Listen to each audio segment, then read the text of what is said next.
नमस्कार दोस्तों, आप सभी देख रहे हैं स्मार्ट स्टडी यूट्यूब चैनल। साथियों, इस वीडियो में एसएससी एमटीएस 2023 के लिए बहुत ही इंपॉर्टेंट क्वेश्चंस करेंगे। साथियों, एसएससी एमटीएस का जो पेपर है वो 2 मई 2023 से स्टार्ट होने वाला है। बहुत ही कम समय अभी आपके पास बचा हुआ है। बहुत ही अच्छे और एक्सपेक्टेड क्वेश्चंस करवाएंगे इस वीडियो में। ये क्वेश्चंस आपको डायरेक्टली आपके पेपर में देखने को मिलेंगे। तो चलिए शुरू करते हैं, देखते हैं आज कौन कौन से क्वेश्चन है इस क्लास में। तो आज का पहला क्वेश्चन है, आयन मंडल की ऊंचाई कितने से कितने किलोमीटर के मध्य होती है। तो देखिएगा, आयन मंडल की जो ऊंचाई होती है साथियों, आपको याद रखना है 60 से 640 किलोमीटर के मध्य होती है। तो ऑप्शन नंबर बी इस क्वेश्चन के लिए राइट आंसर आ जाएगा। आज का अगला क्वेश्चन है, चंद्रमा पर स्थित शांति सागर के नाम से किसे जाना जाता है, अर्थात वास्तव में शांति सागर क्या है। तो देखिएगा, चंद्रमा पर स्थित शांति सागर के नाम से धूल के मैदान को जाना जाता है। राइट आंसर आएगा ऑप्शन नंबर सी, धूल का मैदान। अगला क्वेश्चन है, ली फिगारो नामक समाचार पत्र का संबंध निम्न में से किस स्थान से है। यानी ली फिगारो नामक समाचार पत्र जो है इनमें से किस जगह से प्रकाशित होता था। तो देखिएगा, राइट आंसर आएगा ऑप्शन नंबर बी, पेरिस से, पेरिस फ्रांस। नेक्स्ट क्वेश्चन है, लोहार वंश के संस्थापक निम्न में से कौन थे। तो देखिएगा, लोहार वंश के संस्थापक कौन थे। तो साथियों, आपको याद रखना है संग्राम राज्य। ऑप्शन नंबर सी इस क्वेश्चन का राइट आंसर है। नेक्स्ट क्वेश्चन है, नासा ने कब घोषणा की थी कि ब्रह्मांड की आयु 13.7 अरब वर्ष है। 11 फरवरी किस वर्ष को क्वेश्चन में ये पूछा गया है। तो आपको याद रखना है साथियों, नासा ने 11 फरवरी सन 2013 को यह घोषणा की थी कि ब्रह्मांड की आयु 13.7 अरब वर्ष है। तो इस क्वेश्चन का राइट आंसर आ जाएगा option number B. Next question है, कौन सी पंचवर्षीय योजना पीसी महालनोबिस मॉडल पर आधारित थी। तो देखिएगा, कौन सी पंचवर्षीय योजना थी। तो आपको याद रखना है द्वितीय पंचवर्षीय योजना। देखिएगा, द्वितीय पंचवर्षीय योजना जिसका कार्यकाल 1956 से 1961 तक था, इसका मॉडल जो है पीसी महालनोबिस पर आधारित था। याद रखना है आपको, option number D right answer आएगा, द्वितीय। नेक्स्ट क्वेश्चन है, निम्न में से किस नदी को दक्षिण भारत की गंगा के नाम से जाना जाता है। तो साथियों, आपको याद रखना है दक्षिण भारत की गंगा के नाम से जानी जाने वाली जो नदी है वह है कावेरी नदी। यानी ऑप्शन नंबर डी इस क्वेश्चन के लिए राइट आंसर है। अगला क्वेश्चन है, रजत क्रांति का संबंध निम्न में से किस क्षेत्र से है। देखिएगा, रजत क्रांति का संबंध निम्न में से किस क्षेत्र से है। तो आपको याद रखना है यहाँ अंडा उत्पादन से। Option number C right answer आएगा, अंडा उत्पादन। अगला क्वेश्चन है, चोल काल में किसके उपासकों को नैसार कहा जाता था। तो साथियों, याद रखना है चोल काल में किसके उपासकों को नैसार कहा जाता था। तो राइट आंसर आएगा ऑप्शन नंबर बी, शिव जी के। अगला क्वेश्चन है, निम्न में से किस स्थान को पवन चक्कियों की भूमि कहा जाता है। तो साथियों, याद रखना है किस स्थान को पवन चक्कियों की भूमि कहा जाता है। तो नीदरलैंड को। Option number D right answer आएगा, नीदरलैंड। नेक्स्ट क्वेश्चन है, जयप्रकाश नारायण द्वारा किस वर्ष सर्वोदय योजना की प्रस्तुति की गई थी। तो देखिए, जयप्रकाश नारायण जी के द्वारा सर्वोदय योजना की प्रस्तुति जो है ये 1950 ईस्वी में की गई थी। Option number B right answer है, वर्ष 1950 में। नेक्स्ट क्वेश्चन है, वित्त आयोग का प्रथम अध्यक्ष निम्न में से कौन था। तो देखिएगा, वित्त आयोग का प्रथम अध्यक्ष कौन था। तो यहाँ राइट आंसर हो जाएगा ऑप्शन नंबर डी, केसी नियोगी। ये क्वेश्चन बहुत ज़्यादा इंपॉर्टेंट है, आप सभी को याद रखना है। साथियों, वीडियो पसंद आ रहा है तो लाइक जरूर करते चलिएगा, अपने सभी दोस्तों के साथ शेयर जरूर करना। नए साथी लोग जितने भी हैं चैनल को सब्सक्राइब कर लीजिएगा। अगला क्वेश्चन है, किस देश की राजधानी का नाम फूनाफूटी है। तो देखिए, इनमें से वो कौन सा देश है जिसकी राजधानी का नाम फूनाफूटी है। तो साथियों, राइट आंसर आएगा तुवालू का। Option number C right answer है, तुवालू। अगला क्वेश्चन है, हवाला क्या है। तो देखिएगा, हवाला क्या है। तो करेक्ट आंसर आएगा ऑप्शन नंबर बी, विदेशी मुद्रा विनिमय का अवैध कारोबार। नेक्स्ट क्वेश्चन है, किसने कहा है कि मराठों का उदय आकस्मिक अग्निकांड की भांति हुआ। तो साथियों, इस कथन को कहा था ग्रांट डफ ने। याद रखना, ग्रांट डफ ने इस कथन को कहा था कि मराठों का उदय आकस्मिक अग्निकांड की भांति हुआ है। अगला क्वेश्चन है, पानीपत के तृतीय युद्ध में मारे जाने वाले 2 महत्वपूर्ण सैन्य सरदार कौन थे। देखिए, पानीपत का तीसरा युद्ध जो है यह 1761 ईस्वी में हुआ था और इस युद्ध में मारे जाने वाले 2 महत्वपूर्ण सैन्य सरदार कौन थे, क्वेश्चन में ये पूछा गया है। याद रखना है आपको साथियों, विश्वास राव भाऊ और सदाशिव राव भाऊ। यानी राइट आंसर आएगा ऑप्शन नंबर ए।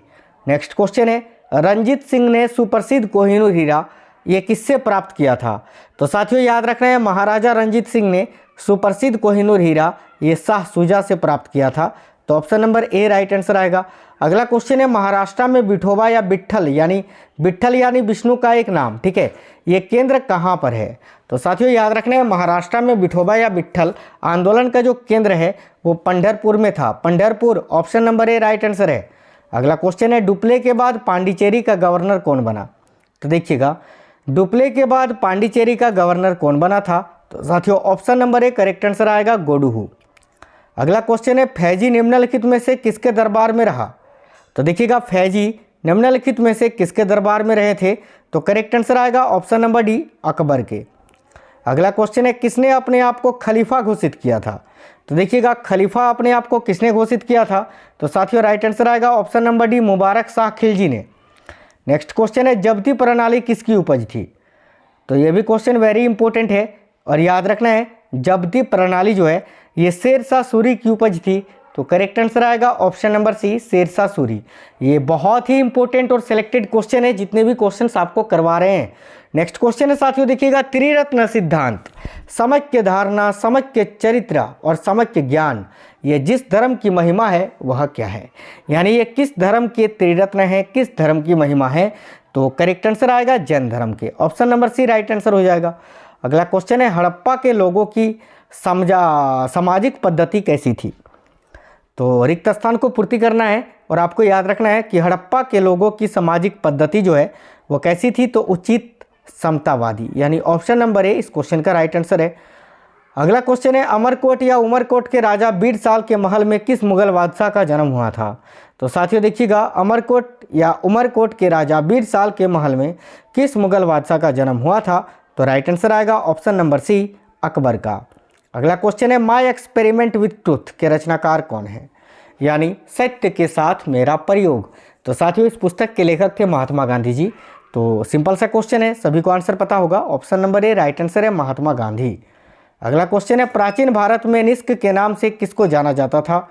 तो देखिएगा प्राचीन भारत में निष्क के नाम से स्वर्ण आभूषणों को जाना जाता था, यानी option number A right answer आएगा स्वर्ण आभूषण। अगला क्वेश्चन है इंडियाज इज फॉर सेल नामक पुस्तक किसके द्वारा लिखी गई है? तो देखिएगा साथियों इंडियाज इज फॉर सेल नामक पुस्तक के लेखक हैं जेबी कृपलानी। तो करेक्ट आंसर आएगा ऑप्शन नंबर सी। अगला क्वेश्चन है ऊर्जा संरक्षण अधिनियम कब से प्रभावी हुआ है? तो साथियों ये भी क्वेश्चन बहुत ही ज़्यादा इंपॉर्टेंट है, वेरी वेरी इंपॉर्टेंट क्वेश्चन है और आपको याद रखना है ऊर्जा संरक्षण अधिनियम ये सन 2001 से प्रभावी हुआ था। तो option number A right answer हो जाएगा। नेक्स्ट क्वेश्चन है भारत एवं पाकिस्तान के मध्य चलने वाली समझौता एक्सप्रेस ये कहाँ से कहाँ तक चलती थी? अभी इसको बंद कर दिया गया है। ये कहाँ से कहाँ तक चलती थी? तो याद रखना अटारी से लाहौर के बीच, यानी option number C right answer है। अगला क्वेश्चन है पोटावार पठार निम्न में से किस देश में स्थित है? तो देखिए पोटावार का पठार जो है ये पाकिस्तान में स्थित है। तो पाकिस्तान करेक्ट आंसर आएगा option number D. Next question है मृत सागर में उच्च लवणता का कारण क्या है? तो देखिएगा साथियों मृत सागर में उच्च लवणता का कारण क्या है? तो करेक्ट आंसर आएगा बाष्पीकरण का उच्चतम दर, क्योंकि मृत सागर में जो बाष्पीकरण होता है वो उच्चतम दर से होता है। तो करेक्ट आंसर हो जाएगा option number D. Next question है दहाड़ता चालीसा क्या है?